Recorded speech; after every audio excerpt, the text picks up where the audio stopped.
Voy a proceder a pasar lista. Son las 9:05.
Bien, ¿me avisa, profesora, si ya pasó lista para iniciar la clase? Sí, sí, profesor. Ya, yo lo pasé. Ok, buenas noches, señores alumnos. El día de hoy vamos a disertar voy a mencionar un poco acerca de una clase que por cuestiones de diverso tipo lo vamos a hacer en estos momentos. Miren, aquí vamos a trabajar un poquito acerca de los aspectos morfológicos, la fisiología, la fisiopatología o la patogenia y algunos datos más acerca de un grupo de amebas que están distribuidas y después de Blastocitis hominis, ¿no? Que es otro protozoario que tiene bastante impacto patogénico parasitario en la actualidad. Bien.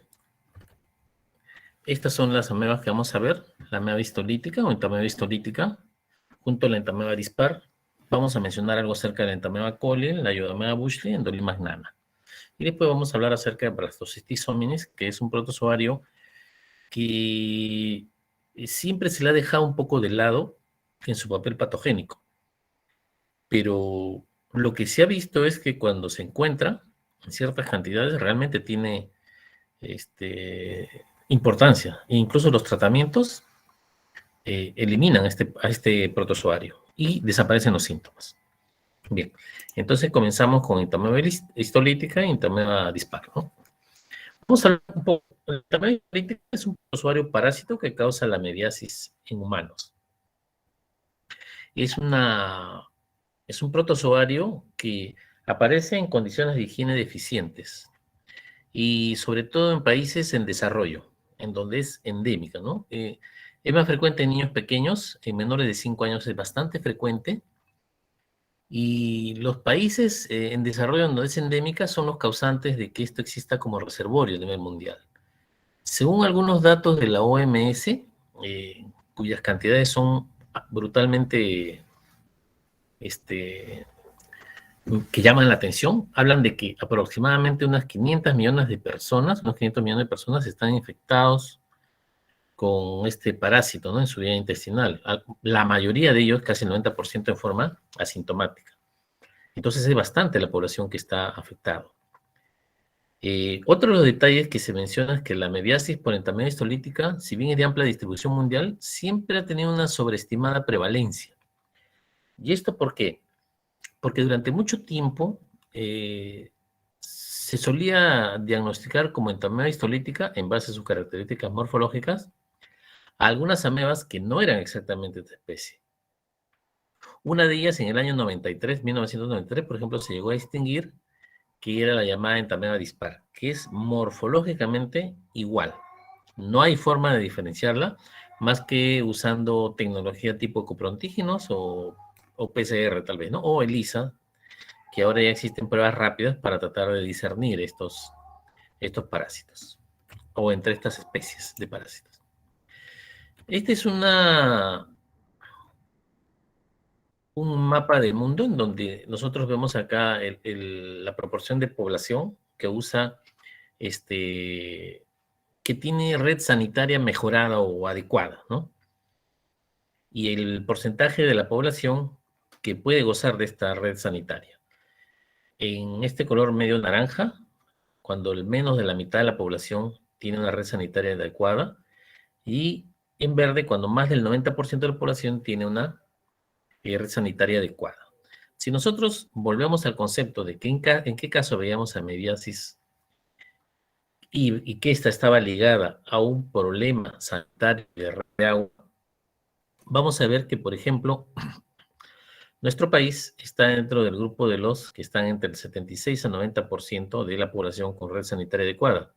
Probablemente un poco pretenciosos estos porcentajes, pero así figuramos. Y algunos países de Sudamérica tienen una red sanitaria mucho mejor.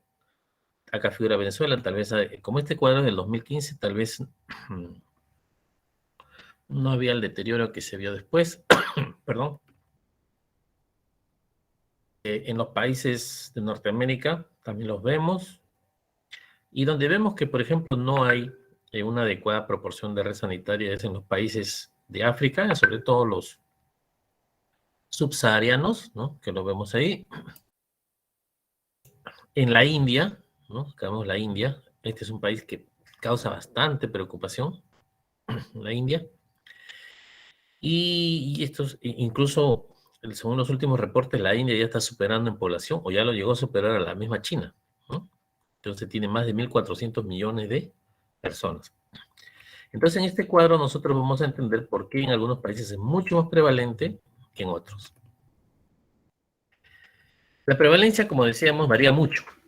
Se dice que en promedio la población mundial, la prevalencia es cerca al 8 a 10%. Sin embargo, en diferentes zonas del planeta se ha encontrado que entre 1 a 2% hay de prevalencia en zonas de clima templado y hasta un 50% en países de regiones cálidas y húmedas. Y esto también relacionado a, como mencionábamos, a que la red sanitaria de agua potable esté adecuada y que el saneamiento sea adecuado, ¿no? O sea, hay una mayor prevalencia de mediasis cuando la red sanitaria de agua potable es pobre, es decir, no se cuenta a veces con puntos de red de agua potable y el agua es llevada a través de cisternas o es almacenada en depósitos exteriores, ¿no? Y cuando el saneamiento tampoco es adecuado, es decir, la disposición de residuos humanos, la disposición de desperdicios, tampoco tiene un mecanismo de eliminación adecuado y tenemos que la gente convive prácticamente con la basura. En esas condiciones de saneamiento inadecuado también hay gran prevalencia de amebiasis. Se dice que la amebiasis, en este caso por entamedia histolítica, es un problema de salud pública, ¿no? Cuando uno dice problema de salud pública, en general se refiere a aquellas patologías que logran o llegan a afectar a un porcentaje importante de la población en una región. Por ejemplo, en nuestro país la tuberculosis es un problema de salud pública, ¿Por qué? Porque tenemos una alta prevalencia de tuberculosis. ¿Y esto de qué manera afecta? Afecta a la economía del país porque se produce en personas que son económicamente activas y por lo tanto hay una merma en su trabajo y una merma en la producción de ese país.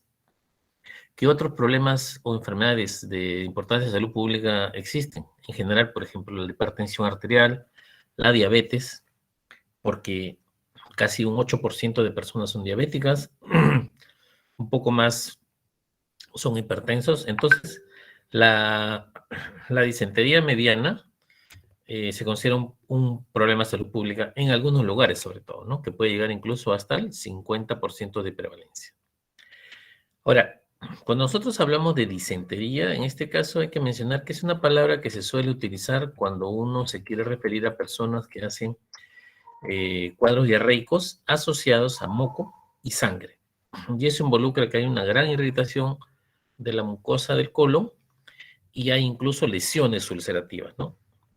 En el caso de la disentería, podemos mencionar que hay, como dato lo menciono, la disentería bacteriana que está asociada a Shigella, a veces a Salmonella, y en el caso de la disentería por ameba está ligada a entamoeba histolítica, ¿no? Estos cuadros pueden agravarse y pueden llevar incluso al paciente a la muerte, ¿no? ¿Y esto por qué? Porque la entamoeba histolítica tiene la capacidad de colonizar la mucosa del colon e incluso perforarla, en algunos casos. Si logra perforar, ustedes se deben imaginar que todo el contenido del intraluminal del colon puede salir al peritoneo, es decir, toda la masa fecal puede salir al peritoneo, es decir, millones de bacterias pueden salir al peritoneo y esto puede conllevar una peritonitis y después a un cuadro más grave, ¿no? Que puede ser un shock séptico y la muerte del paciente.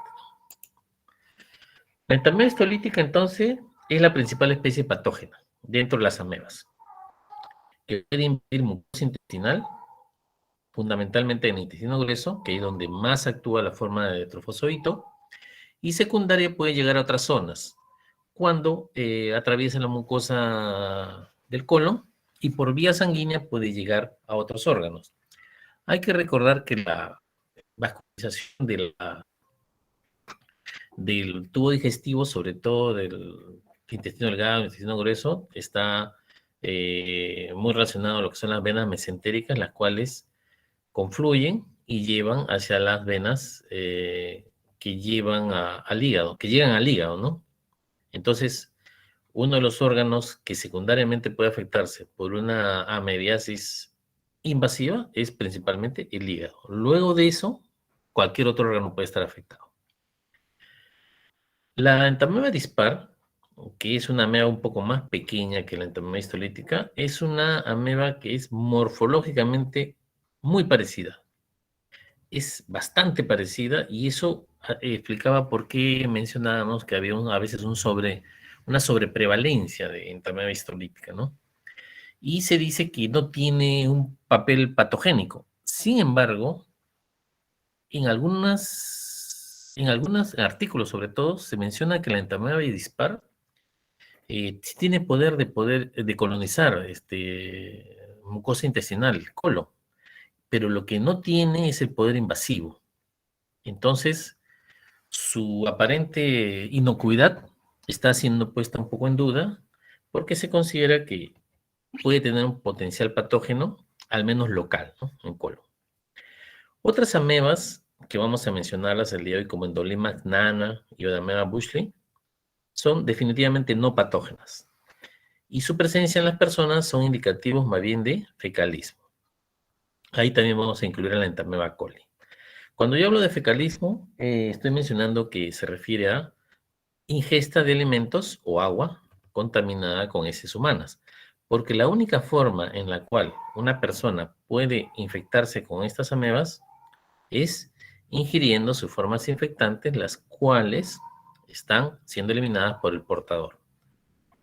Yo tenía un profesor que cuando hablábamos de estas patologías así, en la cual hay ciclos ano-boca o un ciclo fecal-oral, decía que una persona que tiene una infección de este tipo o tiene la presencia de estos protozoarios es porque ha comido excremento. El profesor lo decía en otros términos un poco más crudos, pero yo lo varío. Entonces él decía, toda aquella persona que tiene esto ha comido excremento. Y él lo asociaba también, por ejemplo, a enfermedades bacterianas, como por ejemplo la salmonelosis. Una persona que tiene salmonelosis ha consumido o ha comido excremento. Bien, entonces las amebas no patógenas, si bien su presencia no tiene un rol patogénico y es más, no se le da tratamiento, está aceptado que no debe darse tratamiento para la presencia de Endolimmas nana, Diadomea Bushli y Entamoeba coli, nos indican de que hay un grado de fecalismo. La entamoeba histolítica tiene como forma infectante el quiste maduro. Es la forma resistente y sobrevive al medio externo, y una vez que ingresa por la vía oral, soporta el pH gástrico, ¿no? Que es alrededor de 2.2. Soporta tranquilamente en esta forma quística. Cuando ya pasa al intestino delgado, duodeno, yeyuno, ya se desenquista. Y cuando se desenquista, libera el trofosodito. Y el trofosodito liberado comienza a migrar ¿hacia dónde? Hacia la zona del intestino grueso, que es donde tiene cierta predilección para fijarse a la mucosa. Se fija la mucosa y coloniza la pared del intestino, que puede dar lugar a una forma no invasiva, que después va a dar posteriormente la presencia de quistes en heces, ¿no? Entonces, si da una forma no invasiva, una forma en la cual no hay mayor sintomatología, tenemos aquellos portadores asintomáticos, que son los que liberan quistes en las heces, y estos son los que producen una mayor diseminación de la parasitosis. Ahora, la otra forma, que es la invasiva, los trofosoditos pueden invadir la pared intestinal, pueden llegar a vasos sanguíneos, como habíamos mencionado, y de ahí llegar a distintos órganos en donde pueden formar abscesos. El primer órgano donde pueden llegar es el hígado, de ahí pulmones, hasta el tracto genitourinario incluso, cerebro, vaso, en donde llegan como elementos extraños, como agentes, estos protozoarios como elementos extraños, y generan abscesos porque comienza a generarse una respuesta del sistema inmunológico, el cual genera una gran destrucción por la acción misma de los protozoarios. Hay una respuesta inmune que genera gran destrucción, y esto produce necrosis de tejido, restos de detritos, y forman el absceso, ¿no? No es más una colección de material purulento. Los quistes, cuando salen, pueden sobrevivir días o semanas y están infecciosos durante todo ese tiempo debido a la protección que les otorga su pared, ¿no? En cambio, los trofosoditos son elementos móviles, son elementos activos en los cuales se producen su actividad, pero no tienen mucha protección. Entonces, los trofocitos, cuando salen por esos, generalmente, rápidamente, mueren, ¿no? Esto se ve no solo acá en la enfermedad histolítica, se ve en innumerable cantidad de protozoarios parásitos, en los cuales la forma de trofosodito suele durar poco tiempo en las heces, rápidamente se destruye, ¿no? Como mencionábamos hace un momento, la enfermedad histolítica, en el caso de las infecciones, hasta un 90% son asintomáticas. Son asintomáticas. Y estos asintomáticos son los responsables que pueden estar liberando a veces los quistes, ¿no? Y ellos son los responsables de esta diseminación. Un 10% puede dar diversos cuadros. O sea, el restante 10% puede dar diversos cuadros, diversas presentaciones clínicas. Una de ellas es la amebiasis intestinal crónica.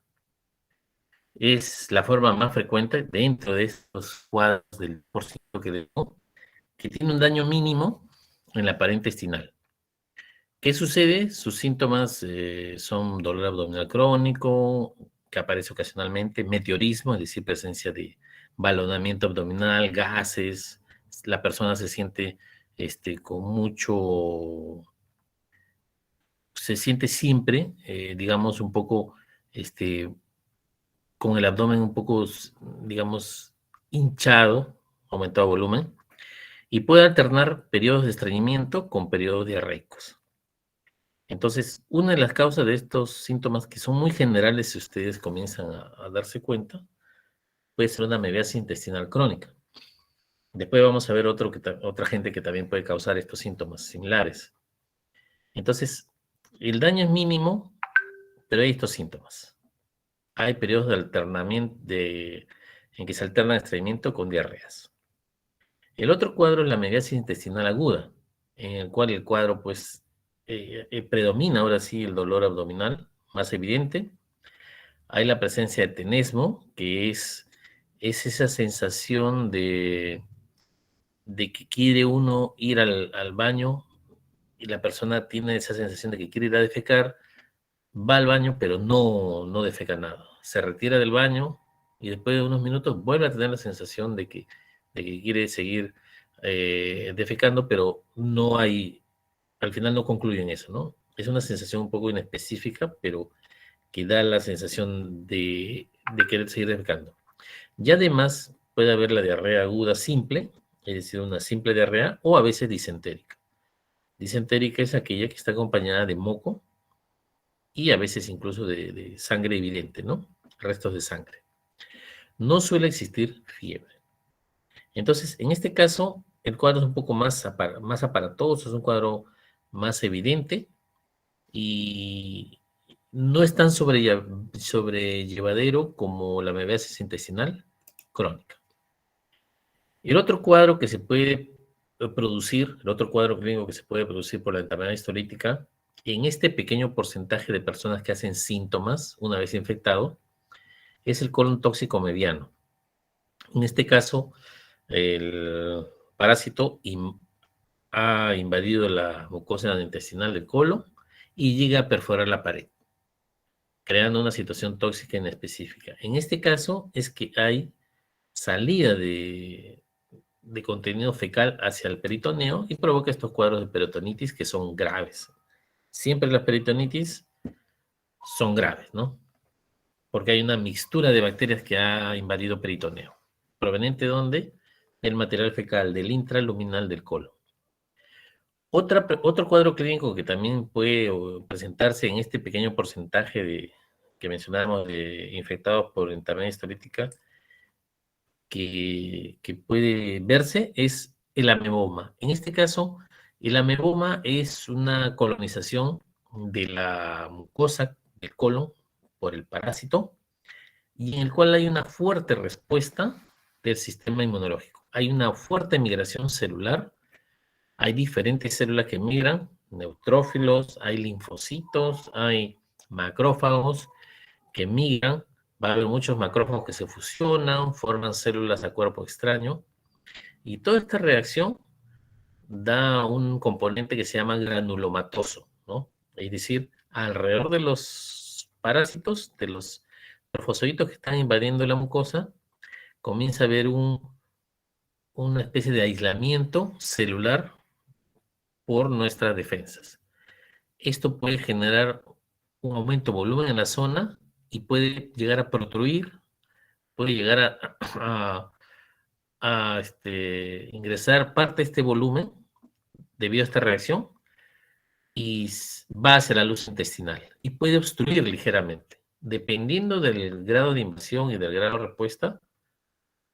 de respuesta del sistema inmunológico, esta luz intestinal puede obstruirse seriamente, ¿no? Y eso va a causar otro problema porque va a haber una obstrucción intestinal que puede incluso necesitar de cirugía, ¿no? Porque no hay, digamos, no circula ya la deposición y se queda detenido y esto causa otros problemas, ¿no?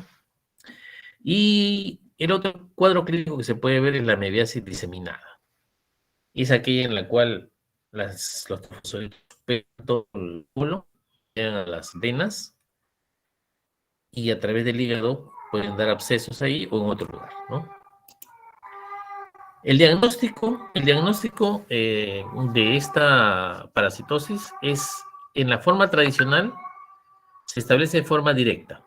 ¿Con qué? Con la identificación microscópica del parásito, sobre todo en materia fecal. Podemos ser el quiste o el trofozoito. A veces también se ve, sobre todo en cirugías, cuando hay biopsia procedentes de lesiones que se ha detectado en una colonoscopía o de repente en una cirugía. Esta biopsia se manda y también se puede evidenciar la presencia de la ameba, ¿no? Este es un poco más infrecuente. Lo que más comúnmente se trata de hacer es el diagnóstico directo, ¿no? De materia fecal, pero como les mencionaba, hay mucha dificultad en la identificación, ¿no? Ahora, se han desarrollado una serie de técnicas indirectas de diagnóstico, como la detección de anticuerpos específicos, por ejemplo, en las amiloidosis invasivas. Se hacen ELISAs para esto, hay el diagnóstico molecular y hay incluso pruebas rápidas que hacíamos por inmunocromatografía que diferencian entre entamoeba histolítica y entamoeba dispar. El reservorio de esta enfermedad es el ser humano, ¿no? Mencionábamos aquellos que tienen enfermedad crónica, sobre todo asintomática, en el cual estos individuos están expulsando en forma constante. A veces hay periodos en que expulsan quistes y hay periodos en el cual no expulsan quistes, pero son los que se encargan generalmente de mantener la prevalencia de esta parasitosis. Curiosamente, aquellos pacientes que tienen la forma aguda y se caracteriza por una diarrea así sanguinolenta, con moco, que es una disentería mediana, suele más bien eliminar más trofosoritos. No contribuye tanto a la diseminación de la parasitosis porque estos sujetos usualmente reciben un tratamiento antiparasitario adecuado en ese momento, ¿no? Entonces, ¿quiénes son los que más contribuyen con la prevalencia, con mantener la prevalencia? Los cuadros crónicos asintomáticos. Se pueden observar este parásito, se puede observar en solución salina, en Lugol, o en muestras fijadas, tricrómicas y magnetocilina férrica, ¿no? Acá hay un comentario que quiero hacerles, ¿no? Cuando uno trabaja generalmente en un laboratorio, las muestras fecales se suelen evaluar solo por un método generalmente, porque a veces vienen 40, 50 muestras. Imagínense si evalúan por más de un método, suele multiplicarse la cantidad de evaluaciones microscópicas que tienen que hacer, ¿no? Si ustedes tienen 50 muestras de muestras parasitológicas y le hacen 50 solución salina y 50 Lugol, ya tienen 100 muestras para observar el microscopio, ¿no? Entonces, uno de los detalles que yo les sugiero es que no dejen de hacer solución salina. La primera vez que yo vi una entamoeba histolítica en un paciente fue con solución salina. ¿Y por qué? Porque uno de los conceptos de la solución salina es que yo puedo ver elementos móviles. Y era una entamoeba histolítica que avanzaba a una velocidad increíble, con hematíes en su interior y emitiendo sedópodos por todo lado. Cuando vi esa misma muestra con Lugol, no había ningún movimiento. Se veía quistes porque se enquistan muy rápidamente, ¿eh? Rápidamente los trofocitos se suelen enquistar y ya uno tenía cierta duda, ¿no? Tenía cierta duda de que si era una entamoeba histolítica o era otro tipo de ameba, sobre todo la entamoeba coli, que está presente con bastante prevalencia en las muestras parasitológicas, pero que por ciertas características vamos a ver que pueden diferenciarse. Pero eso solo se adquiere cuando uno comienza a ver muestras en forma repetida. Entonces, mi recomendación es que no dejen de evaluar con solución salina, porque ahí yo vi claramente una entamoeba histolítica. La entamoeba histolítica, como ya lo había adelantado, entonces, endosita, fagocita en realidad glóbulos rojos, y su tamaño, un trofozoito, es relativamente grande. Puede ser hasta 60 micras o micrómetros, sobre todo en los que son formas invasivas, y las no invasivas suelen ser un poco más pequeñas.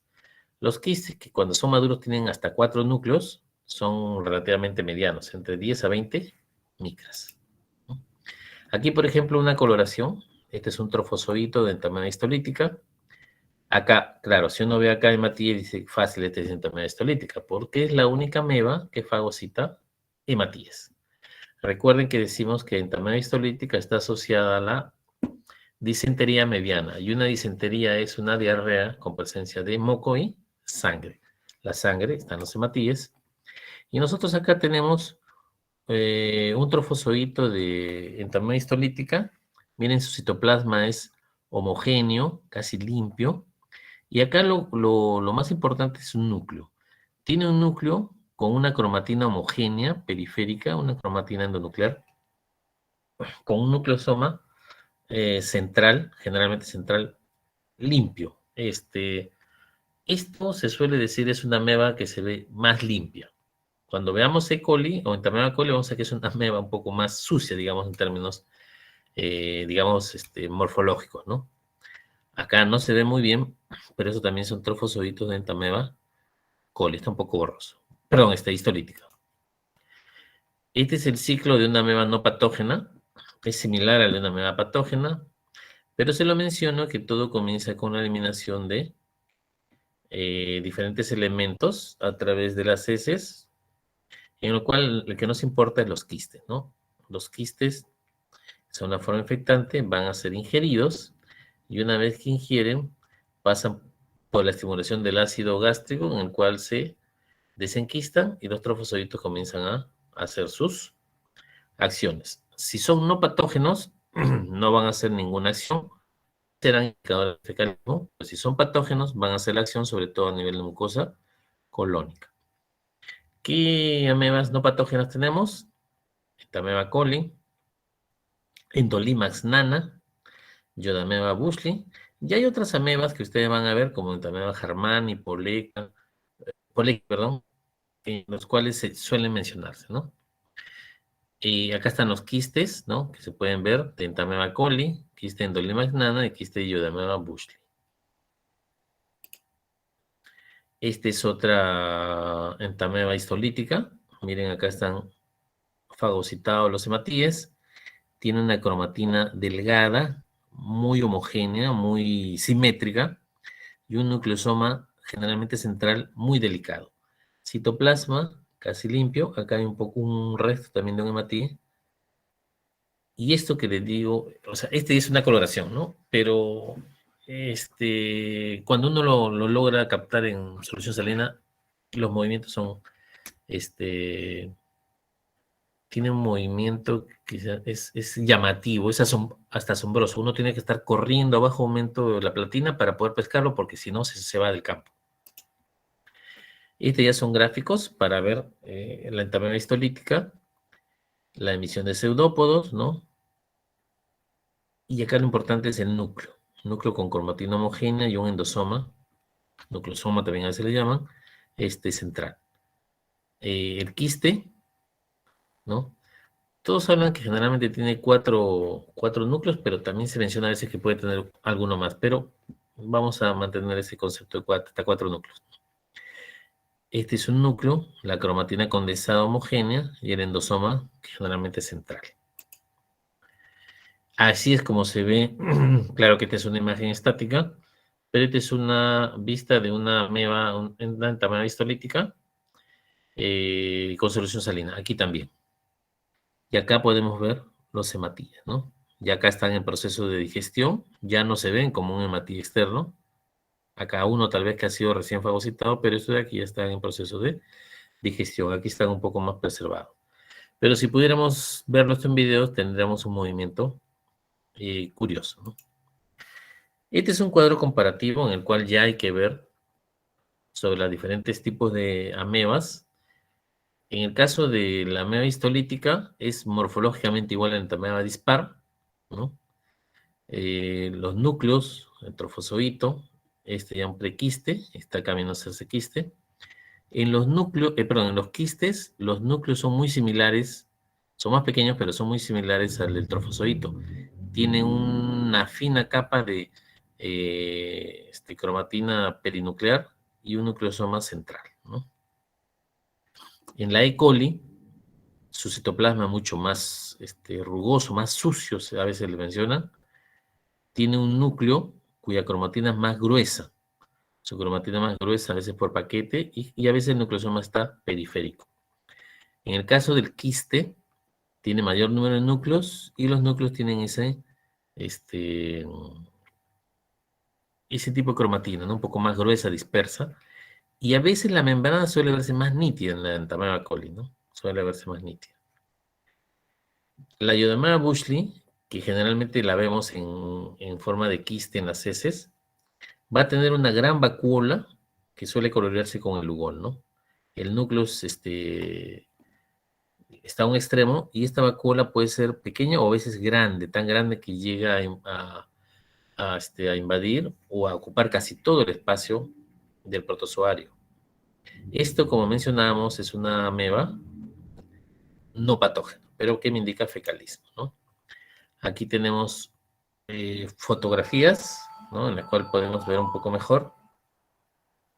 Y, por ejemplo, acá tenemos entameba histolítica, trofozoito, quiste, ¿no? Aquí miren la característica del núcleo. El núcleo tiene una cromatina delgada, homogénea, comparado con la entameba coli. Miren la entameba coli, acá tiene una cromatina gruesa, mucho más gruesa, el núcleo es más excéntrico. Lo mismo sucede con los quistes, ¿no? Aquí están los quistes. El Endolimax nana, en el trofozoito es difícil verlo. Generalmente no se ve.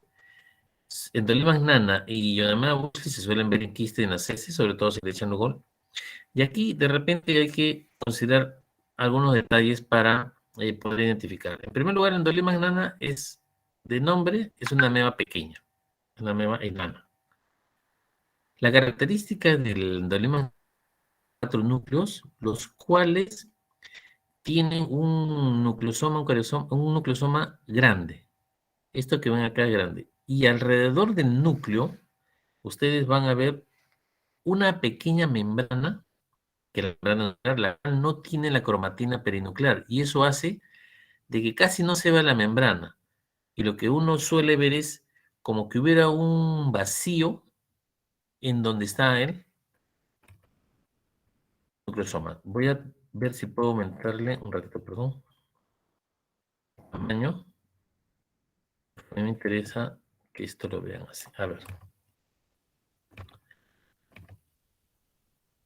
Un ratito, veo. A ver, vamos a ver ahí si se ve.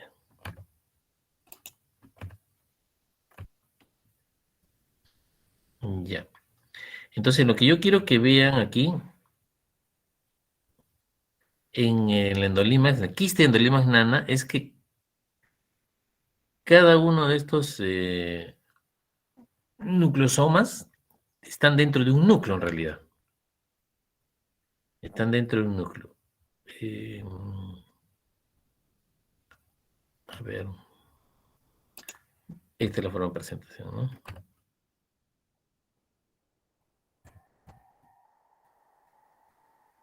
Ya. A ver, un ratito. Ir a la forma de presentación. De aquí.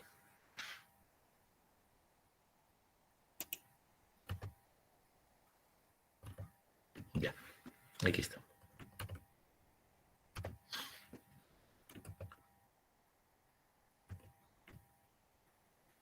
Ok. Entonces, en el endolimax nana, lo que nosotros tenemos es aquí, el endosoma, ¿no? Está dentro de cada uno de los núcleos, generalmente son 4, casi siempre son 4, pero vamos a verlos, estos endosomas, como bailando, como libres, dentro de una especie de halo transparente. ¿Y ese halo transparente qué cosa es? La membrana nuclear. La membrana nuclear que contiene el nucleosoma.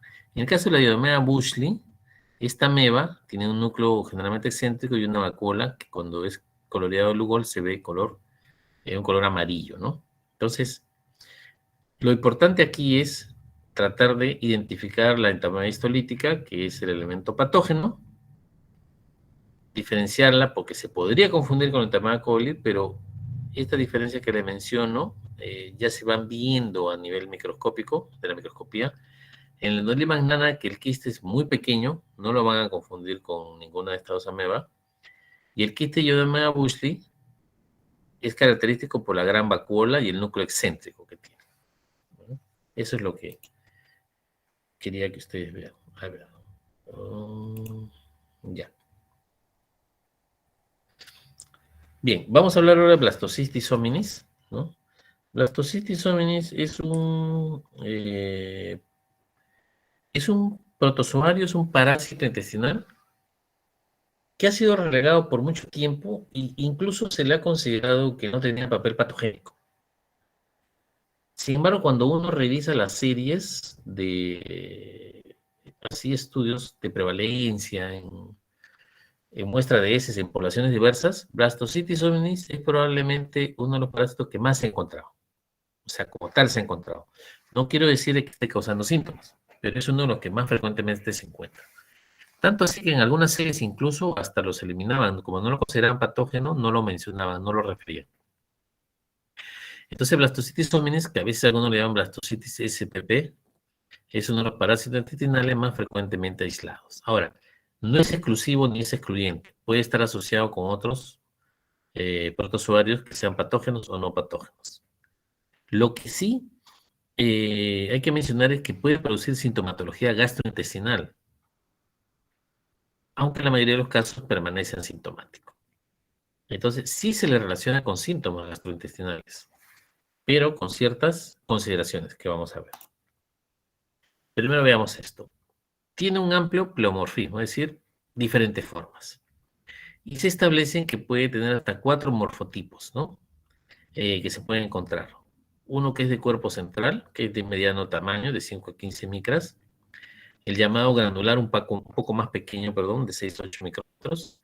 La forma meoide, de 3 a 8 micrómetros. Y la forma de resistencia, que antes le llamaban quiste, pero que no es un quiste en realidad, ¿no? Sino se le considera como parte activa, ¿no? De como parásito, que tiene entre 2 a 10 micras y es responsable de la transmisión.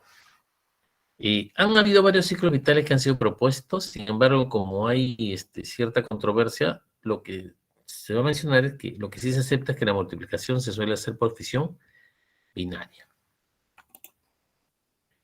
El diagnóstico laboratorio de la infección se basa en la identificación en pacientes sintomáticos de 5 o más parásitos por campo de 400X en el examen microscópico directo de las heces, ¿no? En ausencia de otro patógeno intestinal. Bueno, lo que se ha considerado en realidad es que cuando nosotros encontramos Blastocitis hominis a un aumento mediano, que es 400X, en una cantidad tal que yo pueda ver por lo menos 5, en promedio, por lo menos 5 parásitos, 5 ejemplares por campo, el Blastocitis está causando sintomatología. Si hay menos de 5, su papel o sugerencia en la sintomatología es controversial. No sabemos si realmente es él o hay que buscar otra causa. Debido a estas divergencias, sobre todo sobre el rol patogénico, ¿no? Entonces, para que sea considerado responsable de los síntomas que presenta el paciente, lo que mencionaba, que en la muestra fecal haya más de 5 formas parasitarias por campo de 40X, o sea, 400X en realidad, y que haya la presencia de la forma que tiene el cuerpo central grande, ¿no? Ya si lo queremos considerar como que es exclusivo el causante, tendría que ser negativo a otros parásitos y a otras causas, ¿no? Sin embargo, y acá dice que una de las formas también de evidenciar su papel patogénico es que desaparecen esos síntomas después del tratamiento antiparasitario específico. Esto nosotros lo hemos visto al menos en el centro donde yo laboro, cuando a veces las molestias digestivas no se encuentra nada, pero se encuentra blastocitis en cantidad que supera los 5, la cantidad de 5 por campo, y le dan tratamiento. Generalmente utilizan antibióticos como metronidazol y otros elementos porque este es un parásito anaerobio. Metronidazol va muy bien con algunos anaerobios. Bueno, en este caso un parásito, ¿no? Después de un tiempo desaparecen los síntomas. Entonces, aparentemente sí ese es el camino, ¿no? Esta es una de las formas clásicas, miren, es casi como un quiste bordeado, pero vean ustedes estos dos núcleos pequeños, tres núcleos acá, y acá podría haber un poco más de núcleos, el aumento es un poco bajo, pero miren, es una esfera, ¿no? Un círculo se ven, si lo queremos considerar como dos planos. Aquí, por ejemplo, la forma vacular, miren, hay una vacúola y el reborde es un poco más grueso, de la forma vacular con gránulos, ¿no? Acá están los núcleos. Acá hay núcleos diversos. Entonces, estas son de las formas más frecuentes que ustedes van a ver, siempre se va a ver, siempre se ve en muchas de las muestras fecales. Este blastocitis hominis también, ¿no? La forma vacular, miren los núcleos. Esta es una de las formas más frecuentemente encontradas en ese, ¿no? Claro, esta es una coloración, pero cuando ustedes vean, incluso con azul de metileno se colorea bonito, así en fresco, ¿no? Van a verlo bien nítido. Y aquí es donde es importante que no se soslaye y que se cuantifique. Si yo reporto blastocitis hominis, presencia de blastocitis hominis, no estoy diciendo nada, porque puede ser que haya una cantidad tan pequeña que no tiene relevancia en la sintomatología. Aquí tenemos otras formas vaculares de blastocitis hominis. Miren aquí, la vacuna central. Aquí también, con los núcleos periféricos excéntricos. Aquí también. Un poco diferente, pero también es la forma vacular, ¿no? Aquí ya está con Lugol, color amarillo, miren. Acá ya son con coloraciones, ¿no? Tricrómica, azul de metileno y otro tipo, ¿no?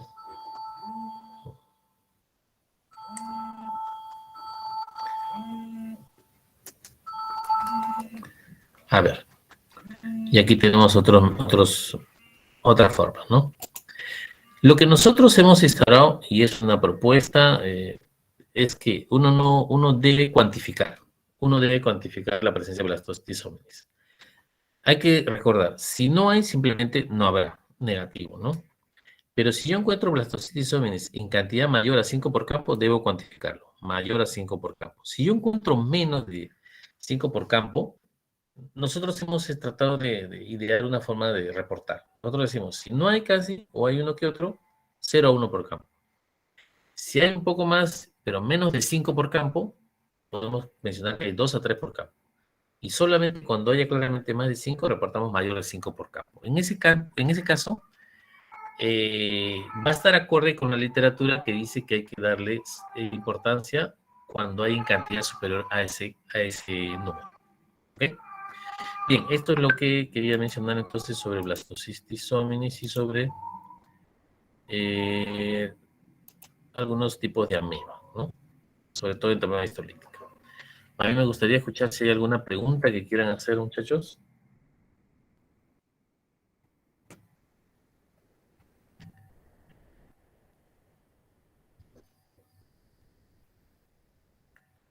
¿Por qué sería importante, por ejemplo, diferenciar entre una enfermedad histolítica y una enfermedad coli?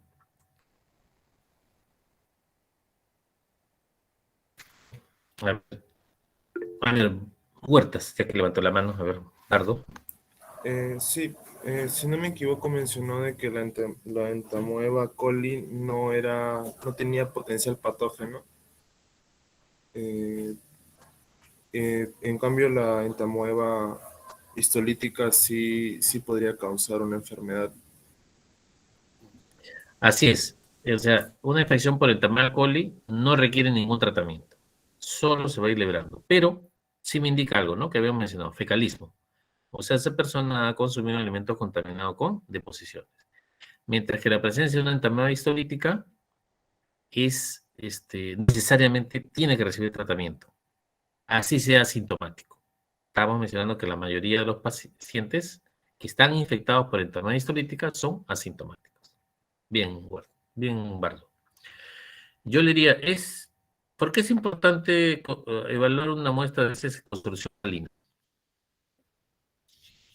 ¿Para qué me sirve la solución salina en la evaluación de un coproparasitológico? A ver, Aileen.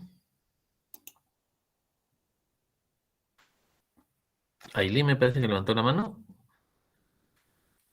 No leí mal. En todo caso, acá veo Catherine y Andrea. Catherine Ah, Goya sí, y Andrea. Sí, sí, Catherine. sí, es para poder ver si es que tienen movilidad los elementos parasitarios. Así es. Y una de las características de la enfermedad histolítica es que tiene gran movilidad. Gran movilidad y la solución salina o la preparación con solución salina no va a permitir ver eso, ¿no? ¿Por qué consideramos de que la prevalencia de enfermedad histolítica está sobreestimada?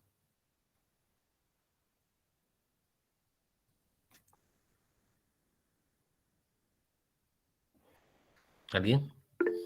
A ver, Renato. Creo que era porque mencionó que no se diferenciaba de la dispar. Así es, y no solamente la dispar, hay algunas otras amebas que son muy, muy parecidas a la histolítica y durante muchos años se la está reportando como histolítica, ¿no? Sin embargo, ya hace varias décadas se logró diferenciar que era otra especie, ¿no? Que no, bueno, cuyo papel patógeno está en estudio, pero se considera de que tiene un papel patógeno ausente o por lo menos limitado, ¿no? Eso es lo que nos daba una prevalencia aparentemente mucho, mucho mayor. ¿Ok? Bueno, y la última pregunta, a ver, ¿cómo haría yo para reconocer un quiste de Endolimax nana? ¿Qué me debería llamar la atención? Juan Agurto. Bueno, en la muestra principalmente se podía observar que los endosomas eran, bueno, generalmente 4 y estaba contenido, bueno, dentro de un halo transparente, que era lo interesante o lo que se podía ver, ¿no? Y además que por el nombre es bastante pequeño también. Pequeño, ¿no? Y ese halo transparente, ¿quién lo ocasiona? ¿O a qué se debe que haya un halo transparente? El halo transparente hay que entender de que hace que el endosoma no esté en contacto con el citoplasma, ¿no? Con los elementos del citoplasma. O sea, hay algo que contiene al endosoma y que nosotros lo vemos como que ese endosoma estuviera contenido dentro de un halo transparente, pero en realidad no es un halo transparente, sino es una esfera. Hay que recordar que todas estas estructuras son tridimensionales. En realidad es una esfera que está conteniendo al material nuclear, ¿no? Pero nosotros no vemos la membrana de la esfera. ¿Qué cosa es eso? Había mencionado que era la membrana nuclear. La membrana nuclear, ¿no? Pero no podemos ver la membrana nuclear. ¿Por qué no podríamos ver la membrana nuclear? A diferencia de la membrana nuclear de la histolítica o de la E. coli, que sí se ve bien. La membrana nuclear del Endolimax nana no se puede ver bien. ¿Por qué? ¿Qué es lo que no tiene a diferencia de la entamoeba histolítica que tiene en forma regular en la membrana nuclear y la entamoeba E. coli lo tiene un poco más disperso, más grueso? Por su bajo contenido en cromatina. Claro, la cromatina perinuclear en la entamoeba histolítica es homogénea. En la entamoeba coli es más gruesa y dispersa y irregular. Pero en la Endolimax nana no hay cromatina perinuclear. Y eso dificulta ver la membrana del núcleo. Y nosotros vemos como una especie de halo transparente porque no podemos ver la membrana nuclear. Eso en la práctica se va a ver mejor porque explicarlo un poco explicarlo verbalmente es más difícil, ¿no? Bien, ok, muchachos. Si no hay alguna otra pregunta, entonces damos por terminada esta clase teórica y ya nos estaremos viendo. Muchas gracias por su Profesor, paciencia. Sí, sí. sí, buenas noches. Una pregunta, ¿este material de la presentación me lo podría enviar al correo? Sí, profesora, creo que hay que colgarlo en el aula virtual. ¿Está funcionando? Sí, doctor. ¿Me lo envía? Y yo lo cuelgo, sí. Ya, entonces, señorita, le voy a enviar a la profesora encargada del curso para que lo suban al aula virtual. Mi sugerencia, profesora Guamán, que fue lo que nos pasó en el semestre pasado, es que todos tengamos una copia, ¿no? Porque hemos visto que Cierto. el aula virtual se cayó. Eso me pasó en el último día que estuvo Carlos. El aula virtual se cayó y no se pudo recuperar la información que estaba ahí, ¿no? Sí, lo ¿no? tendremos en un drive. Ya, ok. Ya, Sí. profesora, muchas gracias. Muchas gracias, doctor. Muchas gracias. Agradecemos. Buenas noches. Buenas noches, doctor. Gracias, profesor, nos vemos. Gracias, profesor. Muchas gracias, profesor. Hasta luego, buenas noches. Hasta luego, nos vemos. Gracias, profesor. Buenas noches. Jóvenes, un momentito, por favor. Solamente para mencionar los ausentes, que quede grabado, ¿ya? Aquí tenemos hoy día ausente a Reyes Junior y a Ventosilla José. Listo. ¿Sí? ¿Alguien levantó la mano, creo? No. Bien, recuerden que las asistencias de las teorías son obligatorias. ¿Ya? Igualmente les agradezco su disposición de tiempo para la clase en este horario.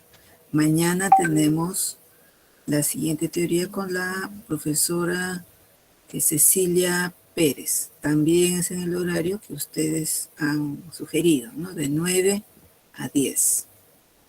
Bien, entonces no descuidemos las asistencias, ¿sí? Por favor, recuerden que es requisito indispensable para el desarrollo del curso. ¿Alguna otra consulta respecto a... ¿le envié la teoría a la señorita delegada? La teoría... La teoría de mañana, sí. Sí, la teoría de mañana, sí. Ya está colgada en el drive que tenemos del curso. Y ya, a ver, vamos a aclarar una cosita. Las teorías me las envía el docente a mí y yo se las reenvío, ¿sí? A la delegada, y la delegada los comparte con sus compañeros, ¿no? de la promoción. Ese es el sistema, ¿sí? Catherine. Sí, profesora. Ya. Ahora, ahora voy a subir material porque ya nos han habilitado. A ver, quisiera que por favor verifiquen si pueden entrar al aula virtual del curso, ¿sí? Señorita, le comunican por favor eso a la señorita Catherine, y Catherine me avisa a mí si están habilitados, ¿sí? ¿No? Voy a ir poco a poco colocando el material que hemos desarrollado hasta el momento, ¿sí? Bien, les agradezco mucho y detenemos la grabación. Y nos vemos entonces